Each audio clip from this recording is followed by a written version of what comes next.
নমস্কার বন্ধুরা, আপনারা সবাই কেমন আছেন? বেঙ্গল আর্ট গ্যালারির আরও একটি নতুন ভিডিওতে আপনাদের স্বাগত জানাই। আগের দিন আমি ছাতায় কলকা আঁকছিলাম। সেই দিন ভিডিওটি শেষ করতে পারিনি, তাই ভাবলাম আজ সেই অসম্পূর্ণ কলকার গল্পটা সম্পূর্ণ করব।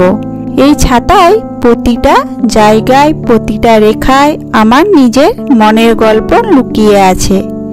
কলকা মানে শুধু একটা ডিজাইন নয়, এটা আমাদের মাটির গন্ধ, আমাদের সংস্কৃতি, আমাদের মায়ের শেখানো হাতের ছোঁয়া। প্রতিটা ব্রাশ স্ট্রোকের সঙ্গে যেন আমি একটু করে ফিরে যাচ্ছি শৈশবে, যখন বৃষ্টির দিনে মাটির গন্ধে ভিজে মায়ের আঁকা আলপনা দেখতাম।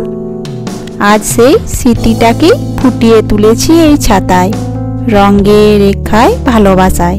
দেখুন ধীরে ধীরে কেমন বদলে যাচ্ছে। একটি সাধারণ ছাতা হয়ে উঠেছে রঙের ক্যানভাস, আবেগের গল্প। শেষের দিকে একটা বিশেষ টাচ দিয়েছি, যেটা পুরো কলকার সৌন্দর্যটাই বদলে দেবে, একদম অন্য মাত্রায় নিয়ে যাবে। আজকের ভিডিওটি এই পর্যন্তই। আর যদি ভালো লেগে থাকে কমেন্টে জানাবেন আপনাদের এই ছাতার কলকা কেমন লাগলো। ভালো থাকবেন, সুস্থ থাকবেন, সাবধানে থাকবেন। দেখা হবে পরবর্তী ভিডিওতে। ধন্যবাদ সবাইকে।